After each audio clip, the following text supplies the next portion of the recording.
News Talk 610 AM and 102.1 FM. KVNU. It's now 4:05 on this cold Thursday afternoon. I'm Will Fielroy with your local headlines. Check that weather forecast coming up in just a minute as the storm starting to move out of the area. Well, a first district judge on Tuesday dismissed a lawsuit against Cache County Sheriff Chad Jensen that attempted to free an inmate by arguing that the county lacks legal authority to prosecute crimes. Judge Angela Fonsbeck had tossed the petition, ruling that its core claim that the county cannot prosecute cases because it lacks a formal district attorney is both frivolous and directly contradicts both state and local codes. Now, Judge Fonsbeck also cited several procedural errors in the filing. Cache County Attorney Dane Murray praised the dismissal, stating it firmly affirms his office's legal authority to carry out its core mission of prosecuting criminals. Now, Murray also criticized similar arguments circulating in public forums, referencing claims recently made by a former political rival. Murray stated that such legal baseless theories are prejudicial and serve only to undermine public trust in the local justice system. Well, meanwhile, as Utah's measles outbreak reaches now 559 confirmed cases, public health officials are turning to wastewater surveillance to track the virus and predict future surges. Now, exposure sites have spread across the state, including grocery stores, schools, and churches. And to monitor the outbreak, researchers at the Utah Public Health Lab have begun reanalyzing samples of 35 wastewater collection sites. Now, Kelly Okeson, who is the lab's chief scientist for next-generation sequencing, said that the surveillance methods were developed during the COVID-19 pandemic. And by concentrating the water and extracting viruses, scientists can then quantify the viral load and identify specific variants such as the G8 strain currently circulating in North America. Now, Okeson noted that the wastewater data can then alert communities and hospital systems to an outbreak up to 2 weeks before clinical cases spike. And finally, a viral video is showing an Immigration and Customs Enforcement agent breaking a glass window to arrest a barricaded driver in Weber County. Now, it all stems from a high-speed traffic stop that occurred earlier this week. Now, Utah Highway Patrol troopers had stopped a vehicle traveling 90 miles an hour along I-15 in Roy. UHP Major Chamberlain Neff said that the three occupants inside the vehicle could not produce standard identification. Now, a Mexican ID photo on a cell phone had revealed active ICE detainers for two of the three men, prompting troopers to then contact federal authorities. Now, when ICE agents and local deputies arrived, a passenger attempted to flee on foot, but was pursued and captured.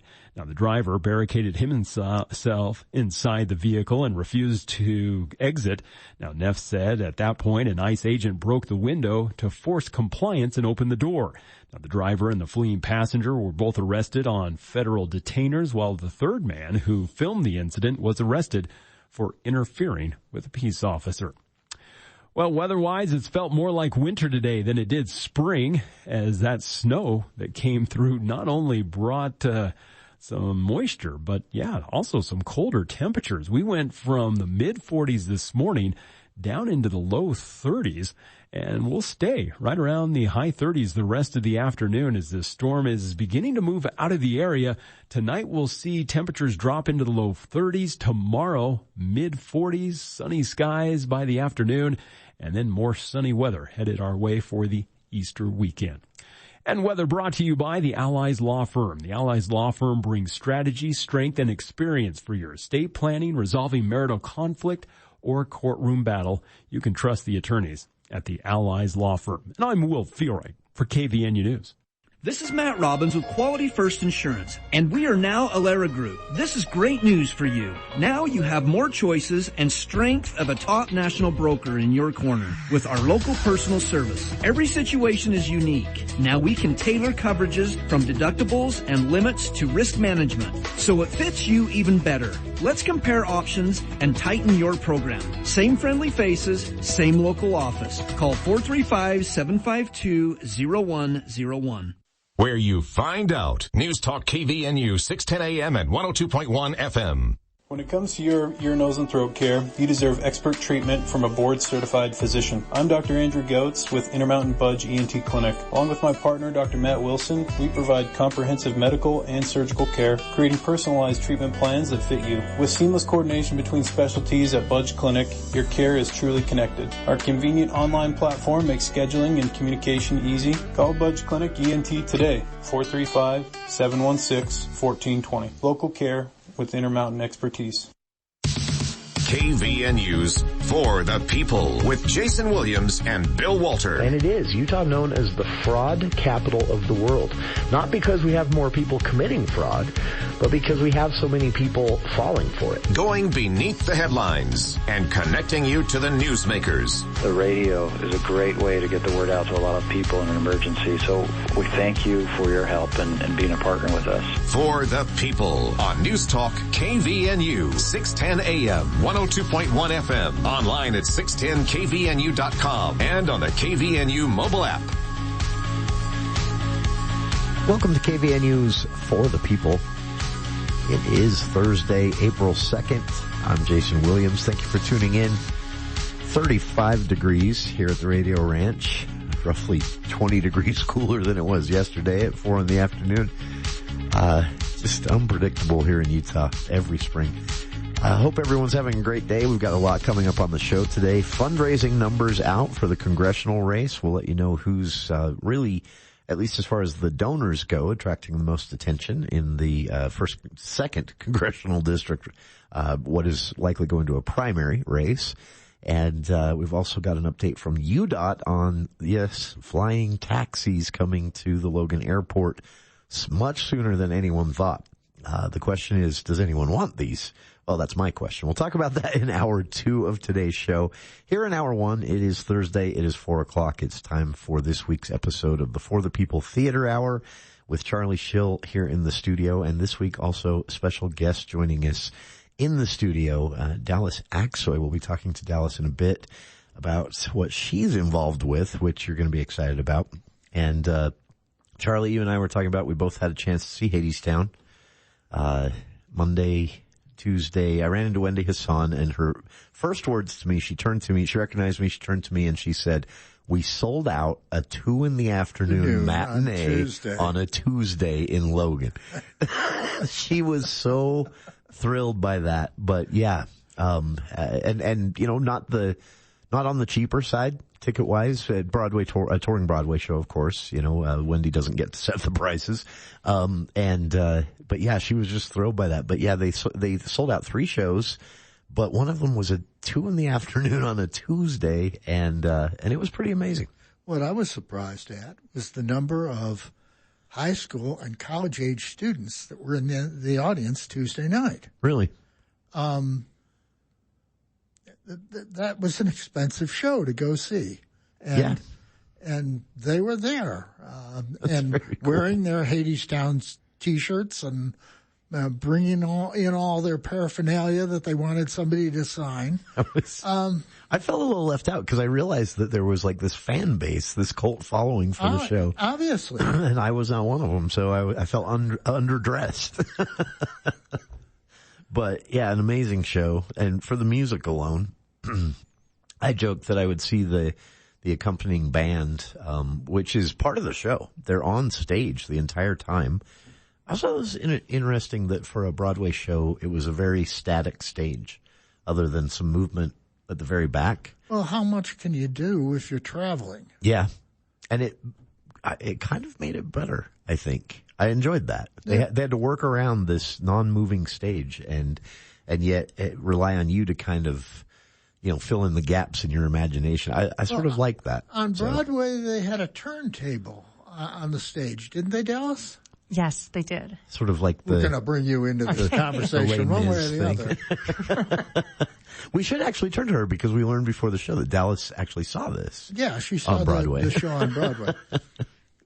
This is just an amazing show, and you have to give it to Wendy Hassan and her team at the Cash Arts program, because this is, we know from talking to her here on the show, it is not easy to get these shows into Logan. It works. And again, they sold out a 2 in the afternoon matinee on a Tuesday. And That's amazing. That was the last show of their national touring season. Yeah, they're done. For 25-26. And it went out with a bang. Yeah. Big bang. And then I ran into Wendy. She said she'll be, you probably know this already, she'll be here in the studio in the next month or two with her announcements. Yeah, I've heard that before. So, she's coming in a little later this year. She said the negotiating has been tougher this year. So okay, let's shift gears. We need to get Dallas into the conversation here, and you're here to flag the abduction from the. Here I go. I'm going to ruin this. Silent G. That's all I remember from Dallas's instruction. Seraglio? Pretty G. close. Seraglio. There you go. Okay. And this is a Mozart opera. Do you want to try it in the original German? No. Dia. So tell us about your show. Okay, so this is a Mozart opera, operetta, if you want to be kind of technical, that the university is producing. The organization that I oversee is called USU Opera Theater. And we are housed in the music department and are a vehicle for students who are studying vocal performance to get performance experience with varieties of repertoire, whether it be opera, musicals, or pieces like this, which kind of is somewhere in between the cracks. And this has been kind of the focus of our work this spring. And we open tomorrow. So tonight's our final dress and we're almost ready. And your kids have got big shoes to fill after they did the Great Comet last fall.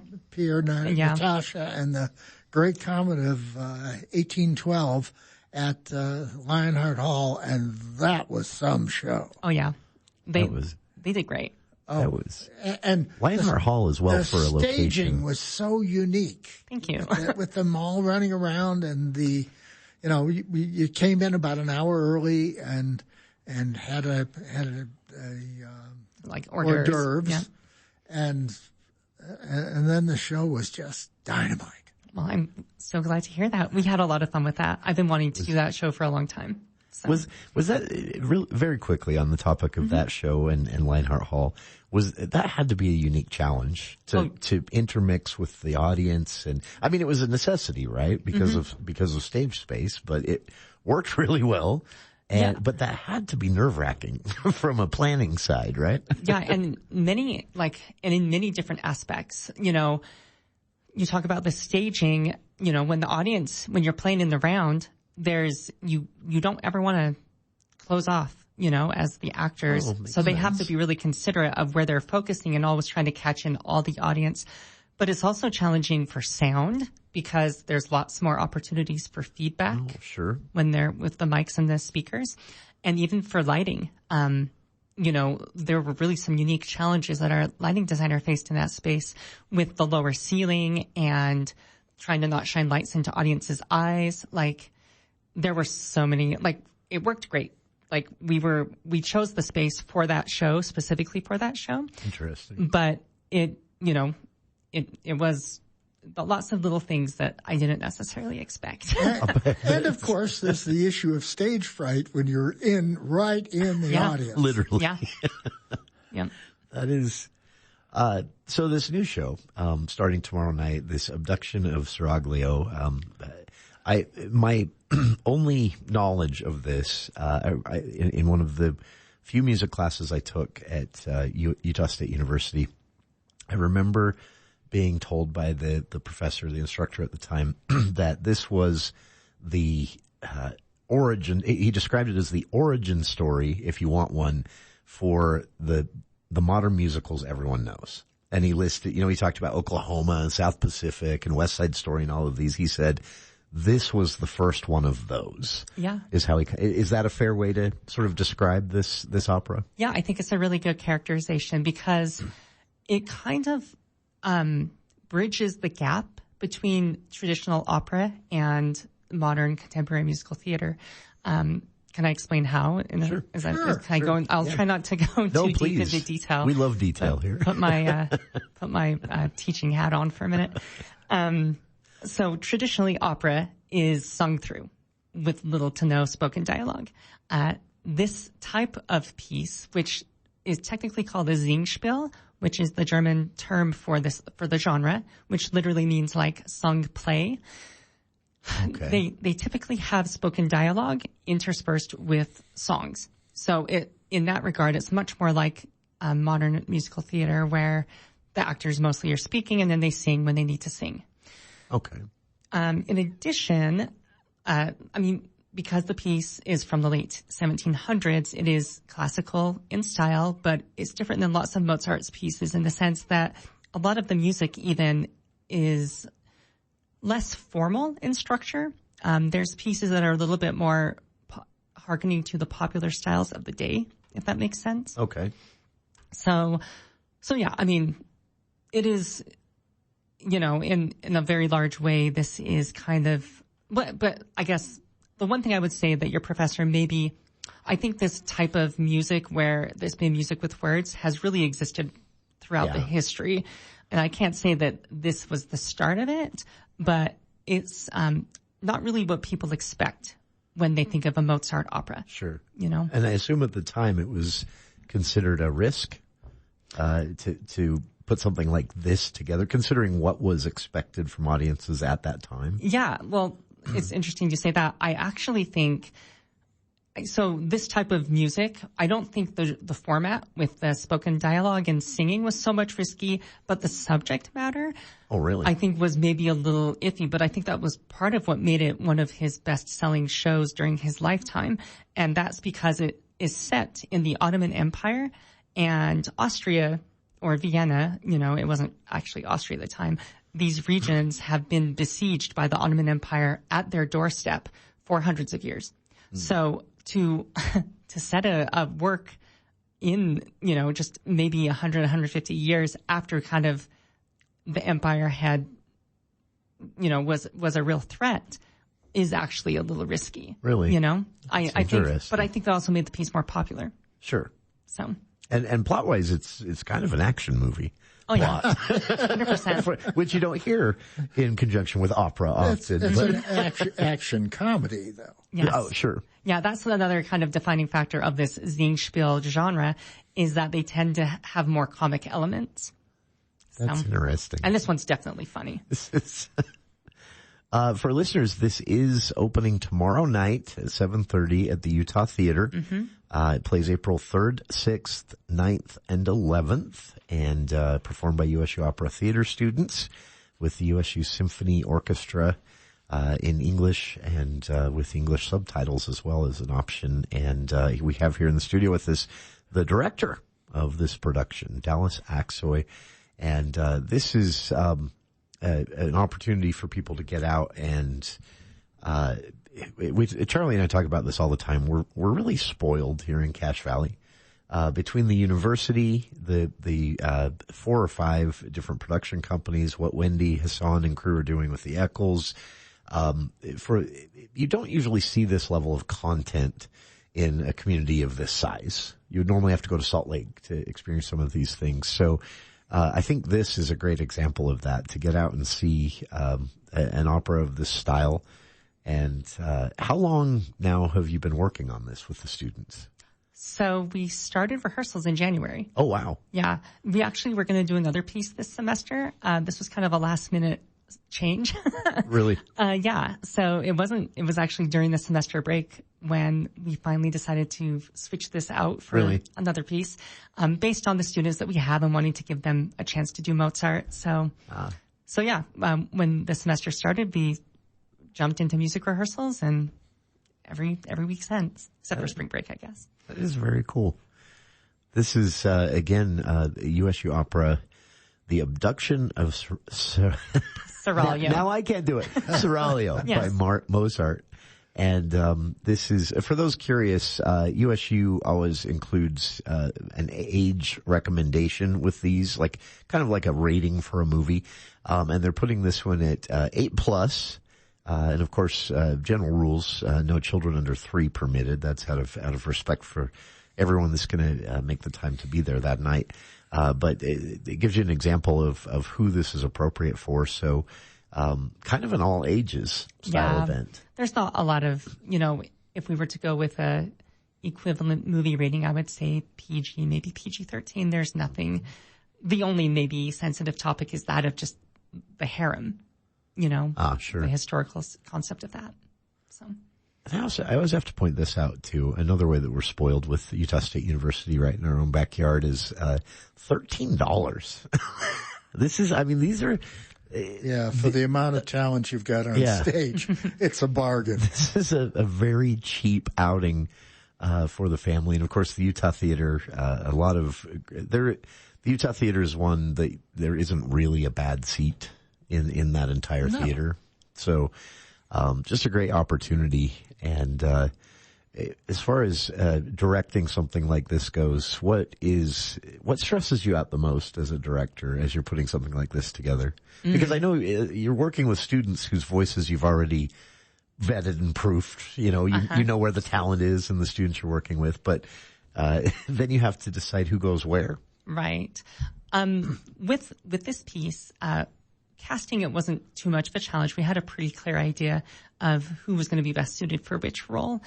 As the director of this piece in particular, my focus has mostly just been on having a good, clear, quick, and tight, enjoyable story, which with this piece was a challenge because there's been, there's just lots of traditions, and being a couple hundred years old, there's some things that haven't aged super well, or even just kind of concepts of storytelling that kind of are sometimes boring to modern audiences. Sure. So we spent a lot of time trying to figure out how to, what to cut, what to trim, and how to adapt the piece to just,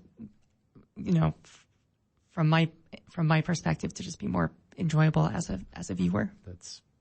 I imagine that's a unique challenge. You see these modernized versions of Shakespeare, and they can work sometimes. You can't really do that with this. Well, yes and no. Really? So we're doing a period setting, but this piece actually lends itself to some really crazy settings. Oh, really? Yeah, there's actually a Star Trek adaptation you can find online.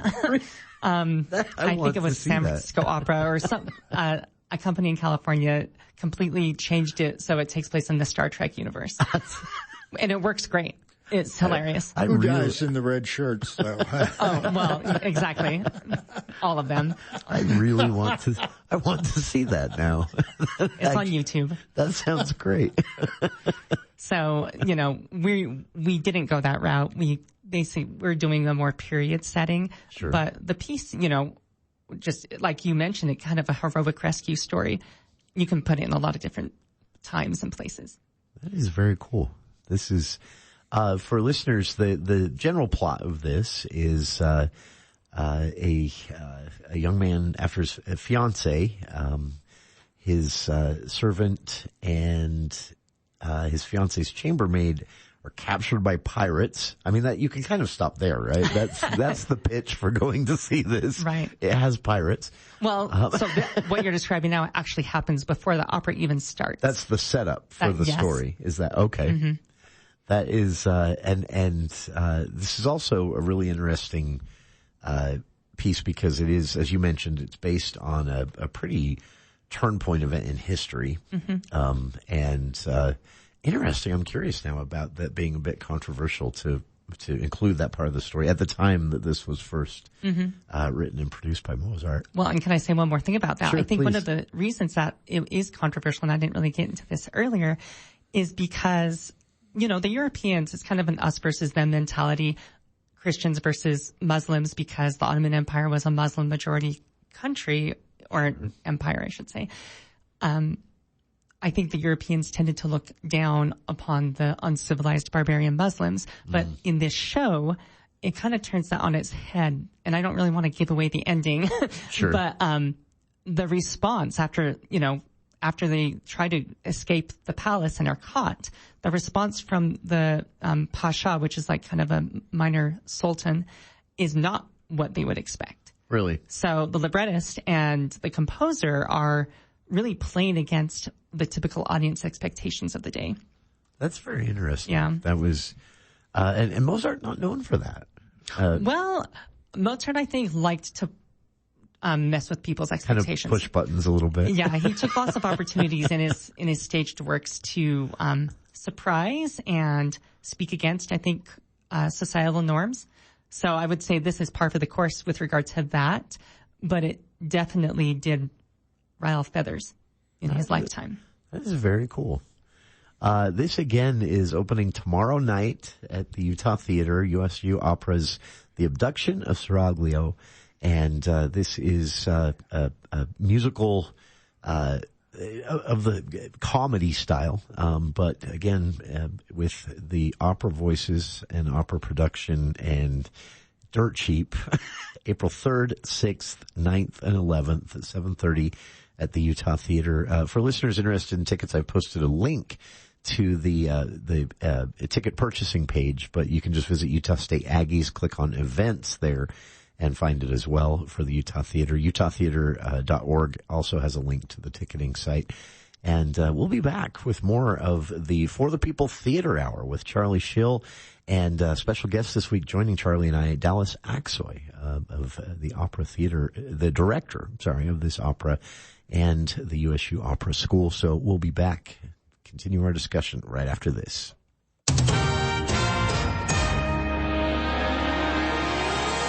Well, thank you, Jason. A 36-year-old Richmond man was ordered to be held without bail yesterday on felony kidnapping and assault charges, all stemming from multiple domestic violence incidents, including severe strangulation.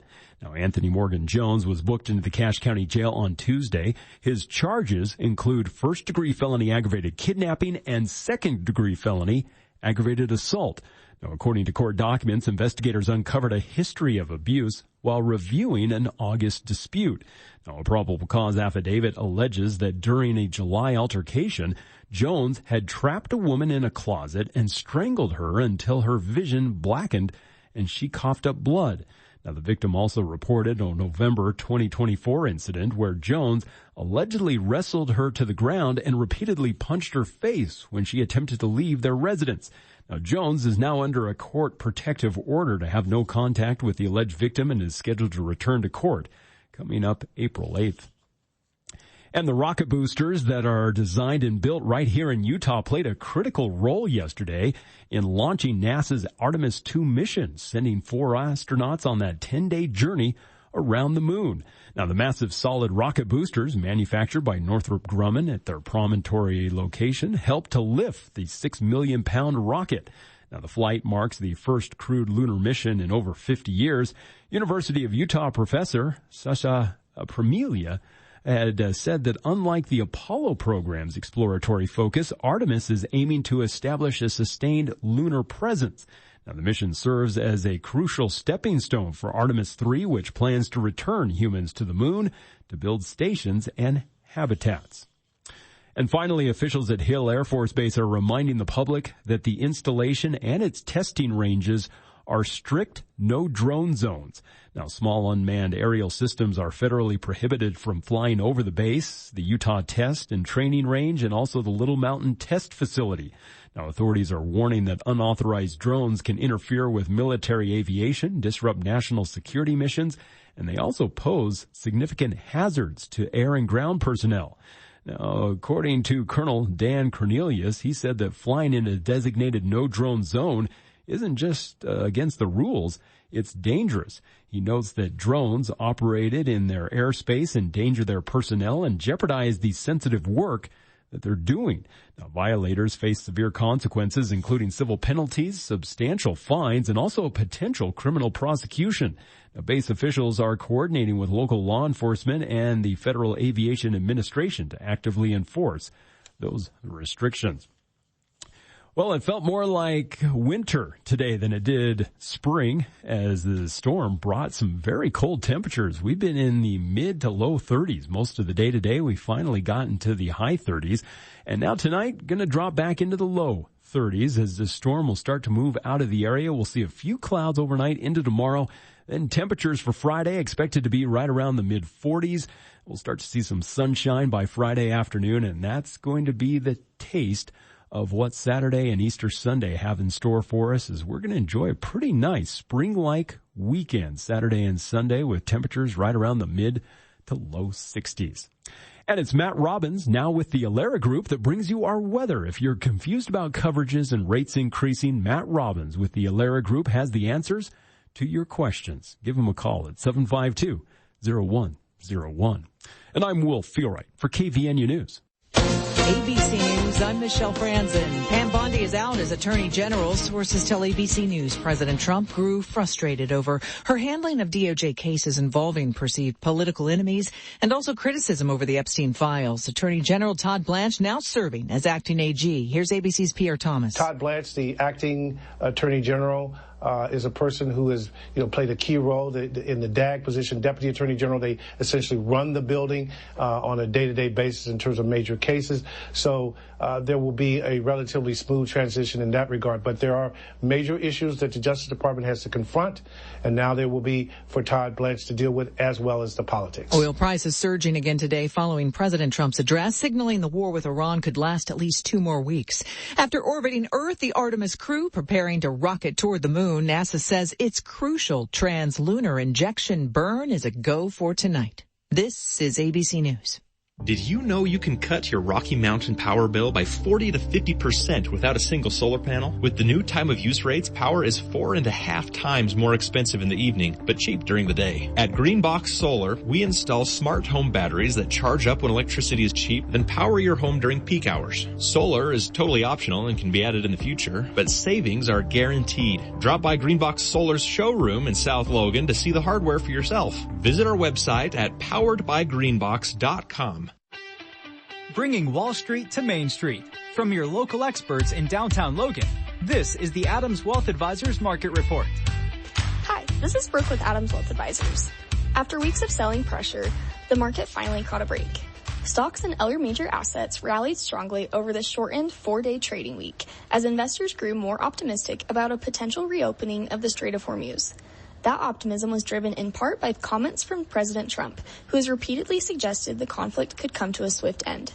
Following a powerful rally on Tuesday, markets continued to push higher through the week, right up until the president's official address to Iran last night. That speech included renewed threats against Iranian infrastructure, delivered in notably strong language. Even with that more hawkish tone, stocks still finished the week higher. The Dow Jones Industrial Average gained nearly 3%. The S&P 500 and NASDAQ posted even stronger returns, with the NASDAQ approaching a 4% gain for the week. Sector performance was broadly positive. Every major sector except energy finished higher, with technology, communication services, and real estate each rising more than 4% over the course of the week. The bond market also rallied. The 5-year Treasury yield fell 12 basis points to 3.95%, while the 10-year yield dropped 13 basis points to 4.31%. That said, yields remain elevated compared to levels seen before the recent military escalation, a sign that inflation concerns haven't fully gone away. Still, lower yields help support gold prices, which rose nearly 4% to around the 4,700 level. In the energy market, Brent crude briefly dipped below $100 per barrel on Wednesday, but has since rebounded to nearly $110, highlighting continued volatility. On the economic front, several data releases came in stronger than expected, reinforcing the resilience of the U.S. economy. Looking ahead, tomorrow is Good Friday, and markets will be closed. We'll cover the latest jobs report when trading resumes on Monday. That's your update from Adams Wealth Advisors, guiding your financial future one day at a time. For personalized help planning yours, reach out to us at 435-752-1702. See you soon, Cache Valley. Advisory services offered through Adams Wealth Management, a registered investment advisor. For important disclosures and more information, visit adamswealthadvisors.com.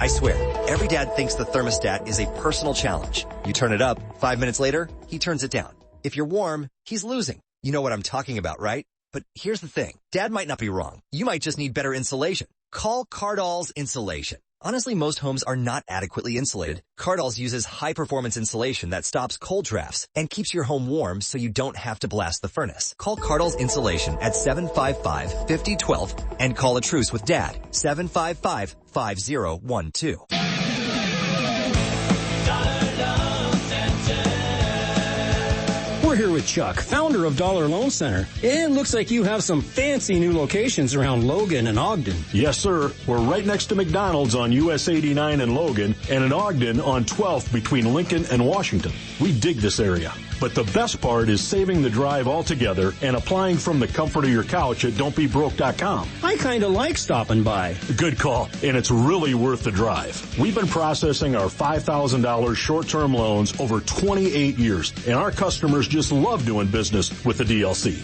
In nearly every instance, we're around half the cost of the payday and title lenders. Dollar Loan Center lends up to $5,000 in minutes. Stop by in Logan, Ogden, or any of our 15 Utah locations to meet our real friendly staff. You can also apply over the phone or online at don'tbebroke.com. Licensed by the Utah Department of Financial Institutions. Subject to approval, limitations may apply. See website for details.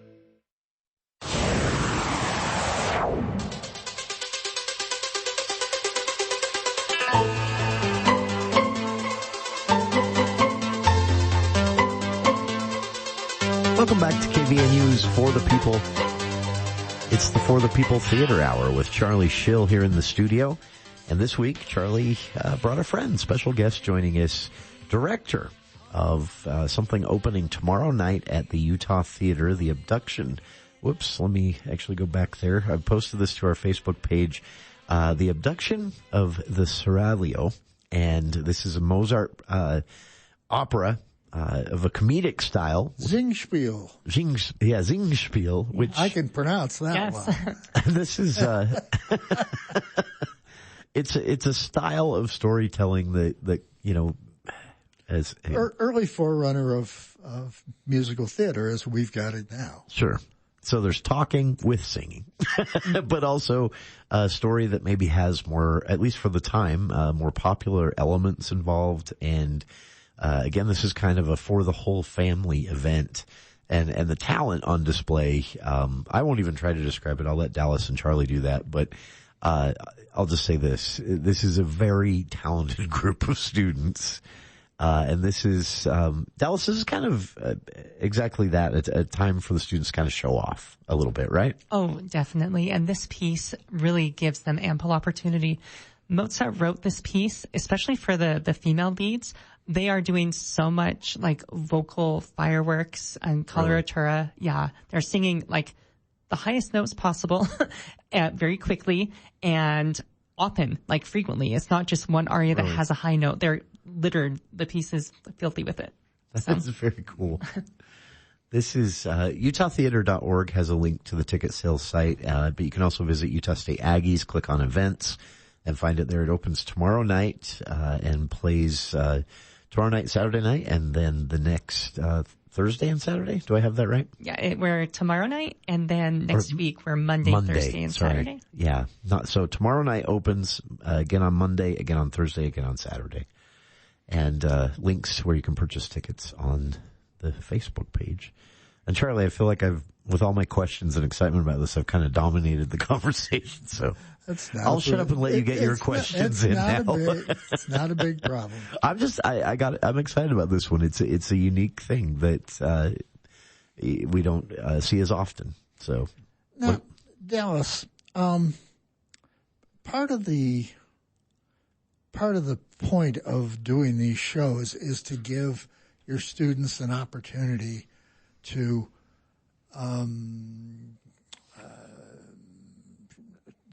display the talents, other things than just singing, right? Costumes, sets, all that kind of stuff, right?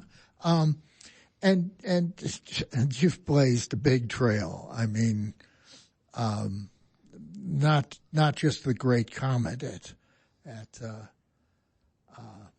Lionheart Hall, but that sensational performance of Toxic Avenger a couple of years ago. Yeah. That was just hysterical. And well sung as well. But why don't you ever do grand opera? So, we try. It's just a big ask. So, our program is primarily undergraduate singers. Mm-hmm. And some of these pieces, like by Puccini or bigger Mozart works or Verdi, they're just very demanding of the singers. But you've certainly got the voices to do it. We do. It depends on the year. Not every voice is also well suited for that, even if it's a young voice. I'm trying to think. We did Elixir of Love a couple years ago, which is more in that style. I don't know if you saw that one. Yeah. We modernized the setting. It happened at Utah State. Yeah, like the cafeteria. That was funny. Yeah. But when the voices are young, you also want to be cognizant of, also damaging them or establishing bad habits. So, as we can find pieces that work for us, for the students that we have, for the skill levels that we have, we try to, give them a little bit of variety and experience with all genres. So, I don't know if that answers the question. Well, yeah. So you drift between operetta and musical theater sometimes, and yeah. That sounds difficult.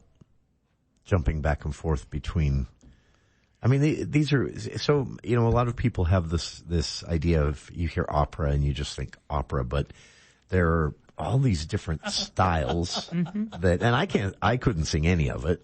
So I'm fascinated by the talent, but I assume, Dallas, you have students who are very good at one style, but maybe would struggle in another. And that's kind of an underappreciated side of I like to always use the word athleticism because everyone's has a concept of how hard a volleyball player or a football player or a basketball player trains to be good at what they do. But it's often sort of taken for granted that there are people who are just born good at opera. Right. But that's not ever the case, right? Well, some people maybe are born with an edge. Yeah. People come with different skill sets. And, I don't know. I'm of the opinion that the more versatile you are, the more job opportunities you're going to have. Sure, and makes sense. I feel like it's in our students' best interest to be able to do as many things as they can if they're wanting to be performers. Sure. Or if they're wanting to have a vibrant teaching studio. And even in my own professional career, I've kind of spent equal time in the worlds of opera and classical music and then musical theater. And I don't know, do you have to choose? I mean, I'm not saying it's bad if there's one that appeals to you more, but with our kind of, at least my vision of our mandate to give students the training that they need to be professional performers, maximize those chances. Try it all. Yeah. And they do train like athletes. They do. Oh, singing is insane. Honestly, that is. It is literally an insane endeavor. To be good at it, I don't remember who told me this, but someone said no one really appreciates how much cardio is involved with being a good opera singer. Well, and just even mental focus and awareness, and because your body is your voice, you can't even hear what other people hear. If you ever listen to your own voice on a recording, it's not what you expect. Sure. So we sound weird to ourselves on a recording. Right? So half of what singers have to do is just learning to trust sensation and not relying on their ears or the advice of a trusted teacher. Because if they sing based on just what they hear, it usually isn't the best product. That's interesting. It really is a crazy thing. That is. How do you, on that note, the idea of a voice and of course voices have a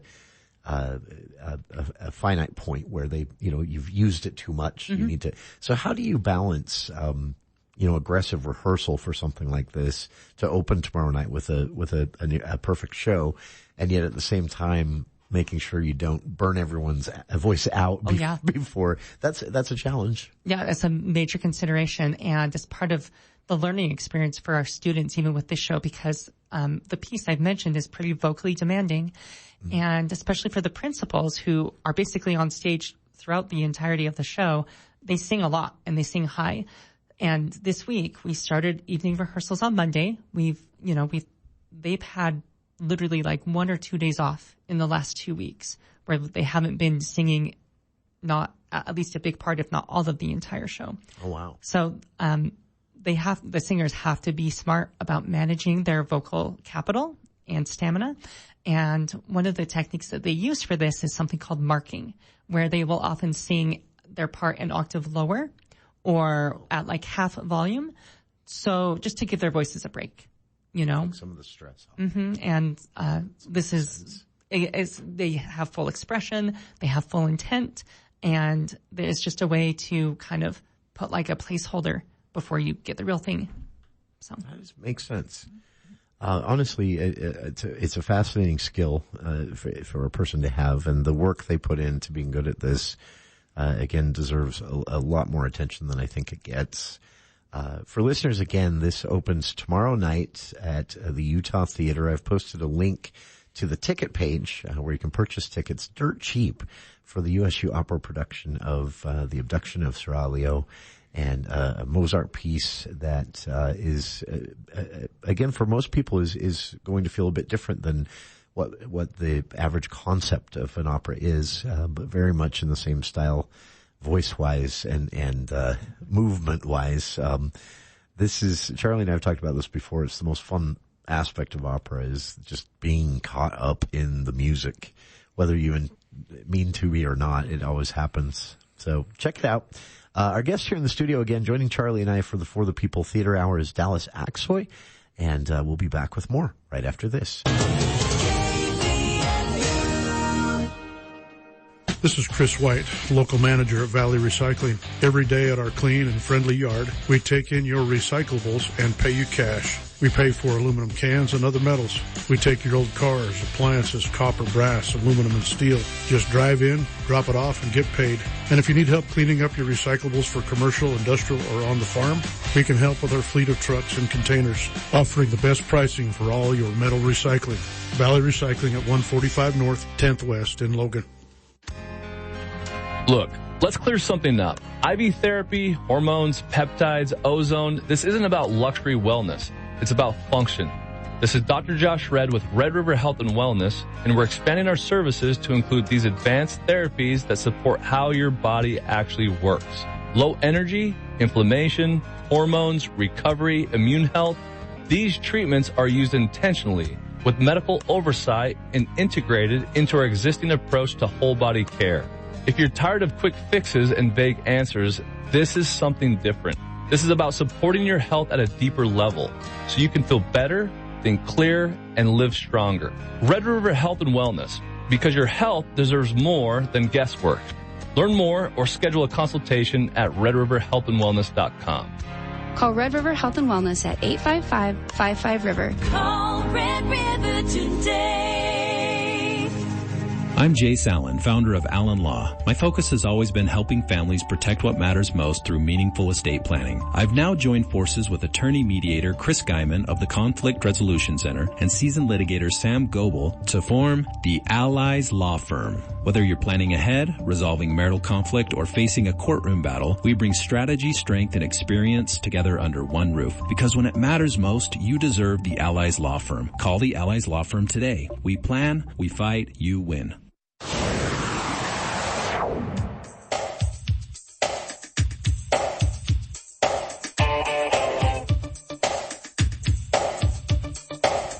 Welcome back to KVNU's For the People Theater Hour with Charlie Schill here in the studio. And this week, again, special guest, Dallas Aksoy. She is the director of USU Opera, The Abduction from Seraglio, opening at the Utah Theater tomorrow night. Then they perform again Monday, Thursday, and Saturday of next weekend.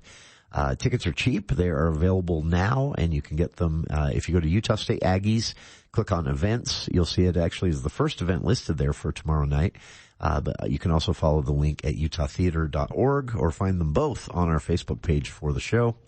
And what have we left out? See, you did it again. You turned my microphone on. This time, though, I just hit the wrong button. I did not hit a button at all. So, okay, baby steps. Let's play around a little. Whenever we have a guest here, we always pop this question. Oh, great.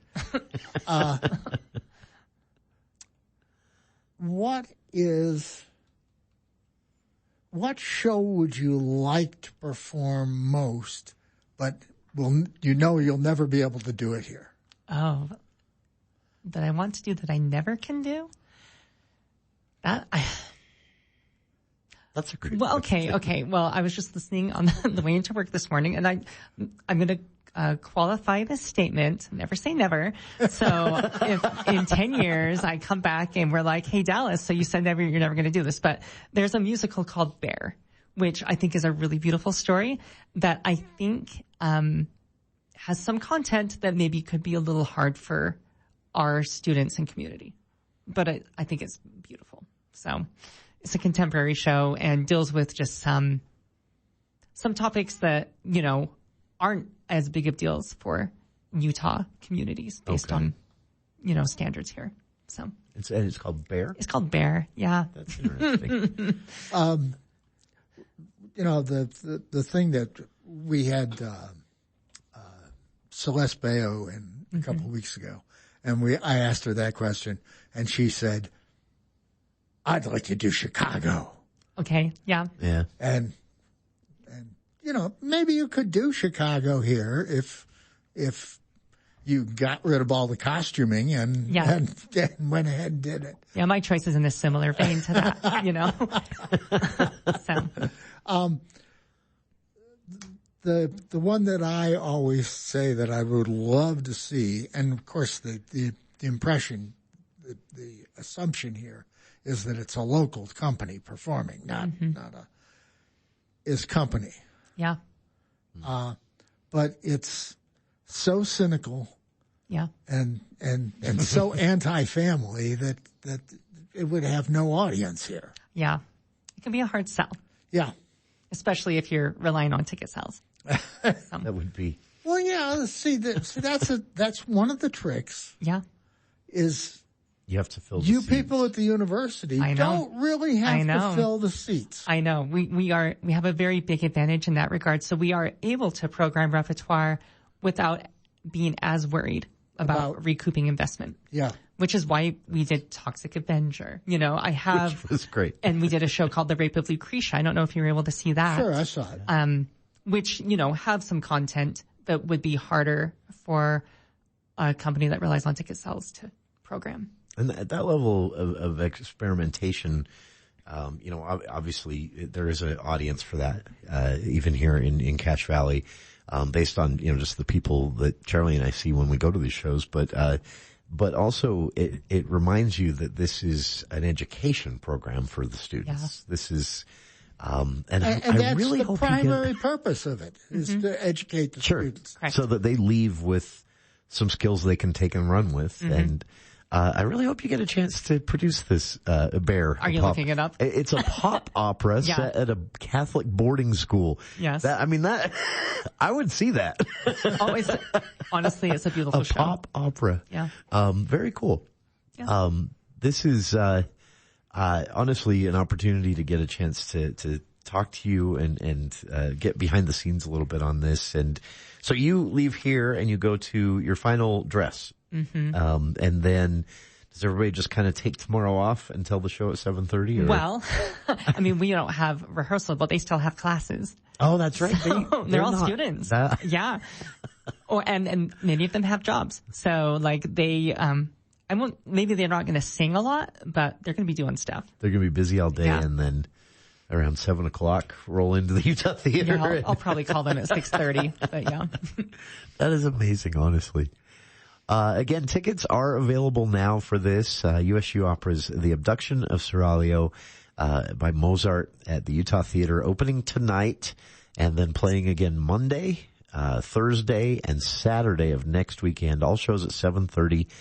Tickets are cheap. You can get them at utahstateaggies.com .edu. And I've linked to that on our Facebook page and, also utahtheater.org, where the show will open has a link there as well. And, Charlie, thank you for making this happen. Dallas, thank you for making the time to come in and do this. And, I'm excited to get out and see this one. I hope everyone else is. And, Charlie, what are we doing next week? We're getting back to your big schedule. Yeah, we're going to be behind a little because of this, but we'll get back to it. We'll catch up. It's, we're getting right into it with these shows. All right. Coming up in hour 2, some early fundraising numbers from the congressional race here in northern Utah. We'll get to that right at 5 after this quick break here on KVNU Logan.